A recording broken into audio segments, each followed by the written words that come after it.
Lisa Hanson, and welcome to the Songwriters Circle. Going into a recording studio to make a CD can be very, very overwhelming. That's why it's important for you to be comfortable with and trust the person that is behind the controls. Today's guest, Paul Janocha, right? Janocha. Janocha. Yeah. Janocha. Paul Janocha knows all about that. He is the producer and chief recording engineer at Kendall Studios. Kendall is located at 1500 First State Boulevard in Wilmington, Delaware. Paul, welcome to the Songwriters Circle. Thank you, Lisa. Thanks for having me. It is so good to have you. You know I've been after you for a minute. I know you have. I'm glad we were finally able to get together here. Yes, I am so very happy to have you. Now, again, before we get into our conversation, I would like to share a little bit more about you with our audience, Sure. okay? All right. So, Paul is a musician, okay? He plays the guitar and bass for various local bands for the past 30 years, right? Give or take, yeah. And one of those bands is called Face Down. Face Down, yeah. Yeah, I think I have a picture of them. Oh, there he is, Paul. Oh, there Yes. we are, yep. He's also played with a group called Last in Line. And most notably, you have an annual Christmas project called Yes, Virginia. That's correct, yeah. Could you tell me about that? Yeah, Yes, Virginia is, we basically play hard rock Christmas carols. It's kind of like a Trans-Siberian Orchestra kind of thing. We've been doing it, we put something out every year for since 1997, so about 25 years now we've been doing this. Okay, that's awesome. You know, is that like steam? Is it called steam? Mannheim Steamroller. Mannheim Yeah, Steamroller? yeah, kind of like that. So we Okay. kind of take classic songs you've heard 1,000 times before, but we present them in a way that is kind of new and unique. Now, where is that done? Right at Kendall Studios. Oh, wow, awesome. It's mostly a recording project. We have done a few live performances here and there, mostly for Toys for Tots. We do benefit projects for them every now and then. Okay, all right. Now, Paul, you study audio recording at the Sound Lab Studio. That's in Newark. Yeah. And this is under the instruction of Paul Hoylman? Roger Hoylman, yeah. It does say that. I should have pulled my glasses back. And later, you continue your education at the Philadelphia Kajam Victory Studios under the instruction of John Smeltz. That's correct, yeah. Okay. And you also logged many hours as a freelance engineer at facilities such as the Sound Lab, and is that Ohm Studios in Yes. Wilmington? Yeah. Are those studios still open? No, they're not. They're not. That was a long time ago. But I've been at Kendall Studios for about 28 years now. Yep, and I was just about to read that. In 1988, you came on board with Kendall Productions and spent 13 years before departing to Side Door Studios. That's correct, yeah. Right? And then in early 2001, you became their chief recording engineer. Right. But then you returned back to Kendall. I did, yeah. Kendall, at that point, we were going through a lot of construction and major upgrades, so they called me up and asked me if I'd be interested in coming back to work there, and I've been there ever since, yeah. And those upgrades are awesome. They are. Kendall has raised the bar for the local and music scene, offering the best in vintage and state-of-the-art facilities, which includes the John Stork Design API-equipped Studio One. That's correct, yeah. Okay, what are we watching here, seeing here? That's actually Control Room 3. That's the room when I came back to Kendall in 2001, 2002. This was the room that we were working in, and the newer studios are It's much larger. Much larger. And what about this one? This is our sound stage. We have a performance room sound stage. We use this for video production. We use it for band rehearsals. We hosted some special events there, some songwriting events with Johnny Neal was one that we had recently. Yes, I saw that, and we're going to talk about that. What about this one? This is our main live room. This is the John Stork Design Room. And it's just an amazing sounding room. It's just that room is awesome. Yeah, I love that room. I do too. And we're very proud of the way that room looks, the way that room sounds, and the music that's coming out of there is just unbelievable. It's not even my studio, but I love that room. I Yeah. love the way it looks. I love the way it sounds. I love those panels on the wall to help to dampen the sound. Yeah, or we've got it's variable acoustic panels. They're reflective on the outside. You flip them open, and they've got absorptive material in there. So if the room is too live, we can kind of change the way that sound interacts inside that room to kind of control the way that it's recorded. That's awesome. Yeah. And the lighting is fabulous. Everything is awesome about that. Yeah, And it really is. Unfortunately, I didn't prepare a picture of that sound of the studio part. Of the your control room. board, Yeah, your, yeah. the control room. I would have really liked for them to see that because that is impressive. Well, if anyone watching would like to check it out, they are more than welcome to give me a call, and I'm happy to give studio tours and I know take you people will. through there and show them what we've got because we're really proud of it. I know you will, and it's something to be proud of. And Yeah. I also love the stage, the Studio B. Yeah. The concert live recording stage, Yeah. that atmosphere. When I came in there, you had all the lights down, and then you had the lights shining on the stage, and I'm like, oh, this is awesome. It's a very cool room. And as a music creator myself, I'm like, I want to sing. I just want to get on stage. I want to do something here. Right. Anytime I bring people through there for them to check it out for the first time, whenever they walk in that room, you just see them light up and you just see the wheels turning. It's like, oh, I can do something in here. Yes, definitely. It's definitely a very creative environment that we try to create there. It is, and it's definitely worth seeing in person. I mean, us talking about it, even the pictures, really doesn't do it justice, Well, you have had a pretty extensive music career. Yeah. Yes. And before I go into anything else, I would like to share with some of the projects that you had or you worked on Sure. there at Kendall. So you had an opportunity to work with Jimmy Buffett. That was actually I performed with him in the Coral Reefer Band live. That wasn't actually at the studio, but that was more me on a personal, as a musician. That was level. you on the guitar. That was me on the guitar. Yeah. Okay, awesome. But there he is on the guitar. There I am. Yes. Pretty mean guitar player. Looks like it. And I have fun. Yeah. that's what it's all about, right? It is. So you mentioned a couple of minutes ago about Johnny Neal. Yes. So Johnny Neal came to Kendall to do a songwriting workshop. Yeah. This was a few months back. Yeah. I can't believe I didn't know that because I would have been there. Let me tell you, first of all, Johnny Neal is originally from Wilmington, Delaware. Okay, I believe he's relocated to Nashville. That's correct. Yeah. Right? Yeah. But he came back here to Delaware to do a songwriters conference. Yeah, Johnny moved down to Nashville probably back in the 80s, and he landed a gig playing keyboards for the Allman Brothers Band, and he did some co-writing with them, and he was nominated for a Grammy Award. But he still comes back to this area every month or so and performs around here. And yeah, he's just an amazing musician, amazing He is an awesome songwriter, and he's just a lot of fun. He's a really fun guy. I sat up last night watching his video at the studio. Yeah. And I'm like, wow, he's really, really good. Yeah, he and is. to know that he's from Wilmington, it even makes me prouder. Yeah. And, this area, there's just so much talent around here, and it's amazing. Some of the people that I encounter just on a daily basis, they're actually.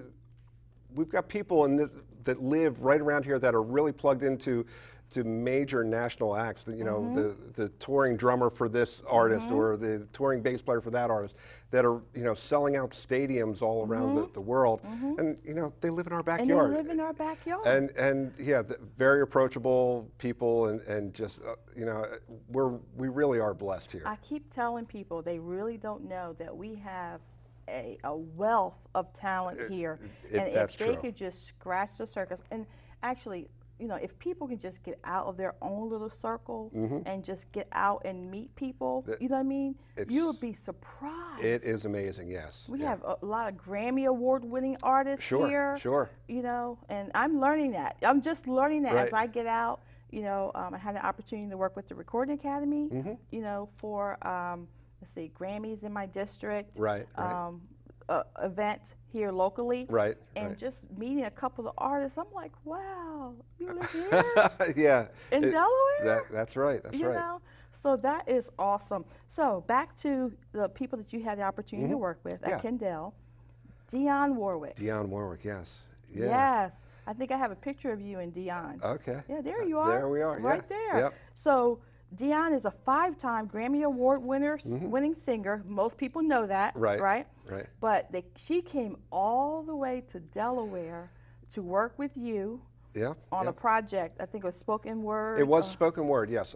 She actually co-wrote a book with a guy named Dave Woolley, who Dave is very plugged into the local music scene here, and I worked with Dave a number of years ago. And Dionne lives in New Jersey, so they were doing the audio book for this project. So Dave, little man. yeah, so Dave brought her into our studio, and she was a pleasure to work with. It can be a little intimidating sometimes because you go through the list of names of some of the artists that I've worked with, and it's easy to get starstruck, but at the same time, I've got a job to do, and I have to be able to tell someone, no, that wasn't good. Can we redo that? And you have to be diplomatic about it and things like that. But in the end, we're all working for the same thing, and we're all trying to make the project the best that it can be. Yes. So there's that moment when you first shake their hand that you're like, this person, I can't believe I'm standing in their presence. But then you put all that aside once that red light goes on, Yes. and then it's we're all about the business. roll the sleeves up. Yeah. Yep, get down to business. Yes. I'm adding a couple more here. Okay. The jazz legend Donald Byrd. Donald Byrd, yes. Yes. That was an incredible experience. This was towards the later part of his life, and he had a number of projects that were kind of really on his bucket list. These are things that I want to get done before I go, and one of those things was we were recording Donald Byrd's greatest hits for the Jamie Aebersold Play Along series. Okay. So it's the background tracks of Donald Byrd's music minus the trumpet, so the trumpet players could play along with it. Right. And the band had just gotten done recording his song Cristo Redentor. And I'm sitting in the control room with Dr. Byrd right next to me, and we're listening to a playback, and he has his trumpet in his hand, and he starts playing along with it. And if you're familiar with the song, you know that it's just this beautiful, haunting melody, and it's one of his greatest hits, and he's sitting right there, as close as we are, and it's just one of those goosebump moments. Right. Every time I think about it, it's like these are the things I'll tell my grandchildren about. It's like, I'm getting paid to do this. I can't believe this. This is my life. Yeah. It's really cool. That is awesome. That is so awesome. And I get to meet great people like you that can tell me those kind of stories, so I can live vicariously through you. All right, good enough. One more. Yeah. Maxine Jones. Maxine Jones, yeah, from En Vogue. Yes, Yeah. yes. I worked with Maxine, this was probably about 2 years ago now. And she came into the studio, and she was working with a producer named Herb Middleton. Okay. And Herb is a guy that lives in this area, and he's worked with a who's who. And I've worked with a lot of great artists through Herb, Maxine, and I've worked with Melba Moore and Glenn Jones and the Temptations. All of these people that I've met through Herb, and that was another very cool moment. That is so awesome. I'm sitting here, I'm like, wow, this is so. When I was reading this stuff, I was getting excited. Yeah, it is pretty exciting. I mean, most of my clients are local independent artists, but every now and then I get someone in there that's like, wow, I've heard of you. But again, it's easy to get starstruck, and it's kind of cool to name drop, when you're at a dinner party. So what famous people do you work with? I always get that question. It's more often than not, it's just somebody that you've never heard of. Yes. They've been working on their craft, and they finally said, okay, I'm going to go into a professional studio, and I'm going to get this thing recorded. And you know, as far as I'm concerned, it doesn't matter if this is your first project. It doesn't matter if you've got 5 Grammys at home. My job is to help get the best performance that yes. you are capable of, and maybe even help you see potential that you didn't even know was there. And that's really the cool thing, is when you're able to help someone, you know, give birth to Yes. something like that. And that is incredible. That's an awesome experience. I'm just sitting here thinking of getting lost in that whole thought of it, you Right. know. But, you know, you've had the opportunity to work with all these awesome Grammy award-winning artists, and you have, like you said, a plethora of local independent artists that are doing awesome projects as Right, well. right. You know what I mean? And now in this day and age, you know, everybody, it's a level playing field. You know what I mean? So It is. it's important that they get that same type of, that same quality of Right. service as a Melba or as a Dion, you know, and they'll get that when they go to Kendall. Right, and you know, the industry has changed so much from the time that I started doing this. Like I said, I've been doing this professionally for 28 years. When I started doing this, if you wanted to have a professional sounding recording, you had to go to a place like Kendall.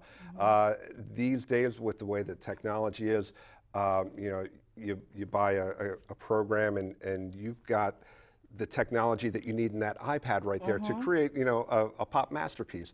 But there's, you know, that's not to say that there's not a place for what we do. Right. You know, my role has changed over the course of the years, where, you know, you had to go to a guy like me, you know, a couple of decades ago.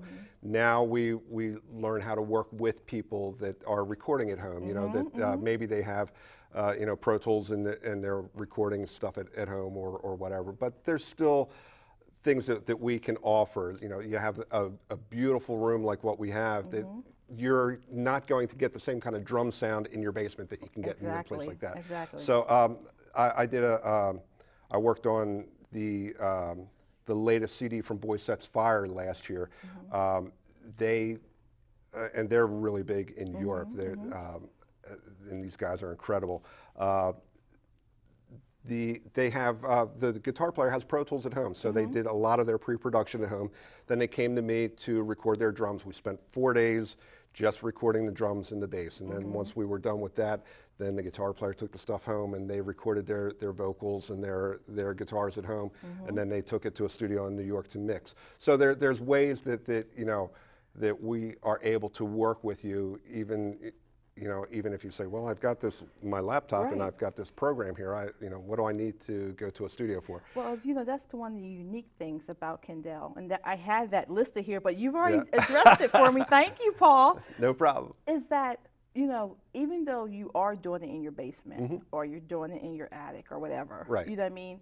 You know, a lot of studios are not open to having other people come in and use their equipment or to Right. do things like that. Yeah, And that's very unique about Kendall. Well, it's we understand that the role of the studio has changed, and you know, Kendall has been around since 1950, and you don't have that kind of longevity if you're not able to adapt with the changes in the key. industry, Yeah. and you know, the trend is for people to do more and more at home, but there's always going to be a need for real musicians playing real instruments inside of real rooms. It's true. And having, you know, there's a reason why we'll pay $5,000 for a microphone. It's because it sounds a lot better than that USB mic that you're does, using. yeah. And even though that playing field has gotten more level, that just means that there are so many more people that you're competing with. It's And if you're trying to give your music that edge, then, you know, we feel we have something to offer, not just in the facilities, but also the fact that, you know, I've been doing this for 28 Right, years. right. You know, this is not my first rodeo. So if you come to me, you've got a lot of experience But you know, that is the behind key. those controls. That's definitely the key. And because there's so many people out there doing the exact same thing, you have to look at what's going to make your project different, what's Right. going to make your project stand out. You know what I mean? Right, What's right. going to make your project reach more people, you know? And ultimately, it's going to be the sound. It's going to be the production, you know? And having that professionally. Well, ultimately, it's going to be the song. So my The job is song to not along get with- in the right. way of that and to make it the best that it can be. Right, There's right. this, this story. When people ask me, well, what is it that a producer really does? You know, because that seems to be like a mystery. Excuse me for Sure. a second. You know how people just take their stuff and like, all right, let me just close it. He's addressing all my questions. Let's just keep going. Go Sure, ahead. sure. Yeah, get comfortable. You know, there's a story about Michelangelo, the Renaissance sculptor. Right. And he had one of his students was watching him one day, and he had this block of marble, and he took his hammer and his chisel, and he starts chiseling away and chipping away at it. And when he was done, he created this sculpture of this baby elephant. And the student said that it was so lifelike that it looked like it was getting ready to walk off the pedestal and just walk away. And he said to Michelangelo, how do you do that? How do you breathe life into something like that? And the answer was, well, all you have to do is take away the parts that don't look like a baby elephant. Right. And that's basically what my job is, because a lot of times an artist will come in and they have ideas of you know, they wrote this line or they came up with this guitar part, and they are so emotionally invested in it that right. sometimes you just need that Someone objectivity to yes. say, you know, this works, this doesn't work.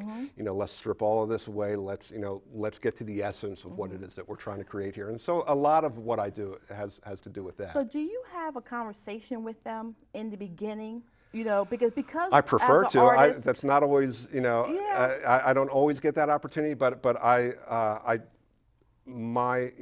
of what I have to do is be on the same page with the Right, artist right. and know what it is that they're going after. So I try to have a pre-production meeting with them and find out, you know, what artists do you like? What have you ever recorded before? What did you like about that experience? What didn't you like about that experience? You know, what's the end product going to be? Is this going to be a commercial release, or is this just a songwriter's demo? Right.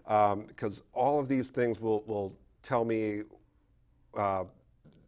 how I need to steer the ship, you know, where we're going with this and how much production we need to put into it. And, you know, so I try very much to get inside the artist's head and make sure that we both have the same vision for the project. Because that's kind of key in order for you have Yeah. to agree in order to work together. Right, right. To produce that. And ultimately, I am responsible to the artist, and that's, you know, so hopefully I understand what the artist's vision is, and I can help them, you know, get to where they need to be. So I always defer to them. I may have ideas and say, hey, why don't we try this or try that? But ultimately, it's their project, it's their vision, it's their art, and I'm just there to facilitate that. So, you know, there really isn't that battle of, well, we have to do it my way kind of thing. You know, it's ultimately their decision, and I just try to, you know, guide them as best I can. So when they come to you, what should they have when they come to Kendale to see Paul at Kendale? Right. What should they have already together when they come to meet you? Well, sometimes it could just be a germ of an idea, and you know, we will discover where the song wants to go together. Sometimes they have a very clear vision of exactly what they want to hear, and then the best thing that I can ask from them is, you know, for them to articulate that as best as they can. You know, if that means, you know, play me a CD of the drum sounds that you love, or play me a CD where you hate their production, just so that they can, you know, help get me on the same page as them. I have a couple more questions. We only have a couple of minutes left, Wow, believe it or not. That's fly by. Should artists choose engineers based on their style?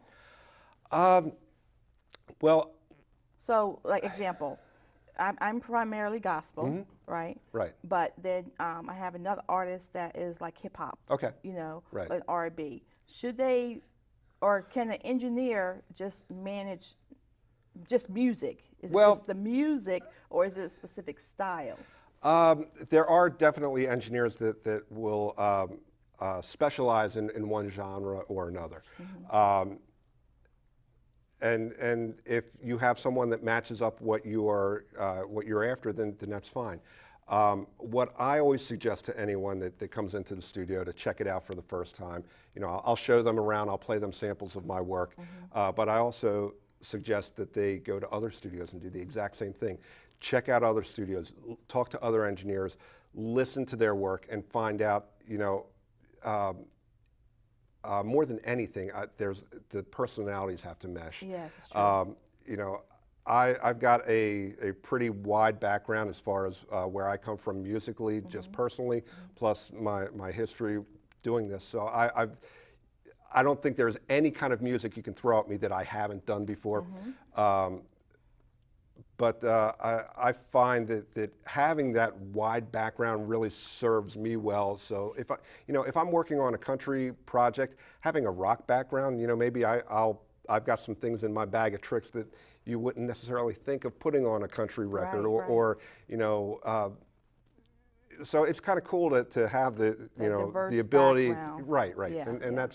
that's kind of where I am as an engineer and producer. Well, what I want to do before we go, I would like to let the audience hear a sample of one of the projects that you've worked on. Okay. Who are we going to hear today? This is Chaos, and the song is called All My Life. Okay. For your listening pleasure, this is Chaos, produced by Kendall Studios.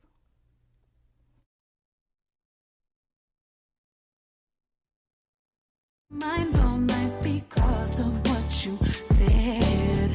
I love you more with each and every passing day. Because I'll never give up, I know we'll be okay. Been waiting all my life, I've been chasing all this time. Didn't know this could be. All my life, I've been waiting all my life. It's been a pleasure. Well, thank you so much. I had a blast. I had a blast too. And I tell you, you answered almost all the questions I had. Great. Well, again, I thank you, and our audience can visit Kendall at their leisure. Sure. It's Okay. Kendall.com, KEN-DEL.com.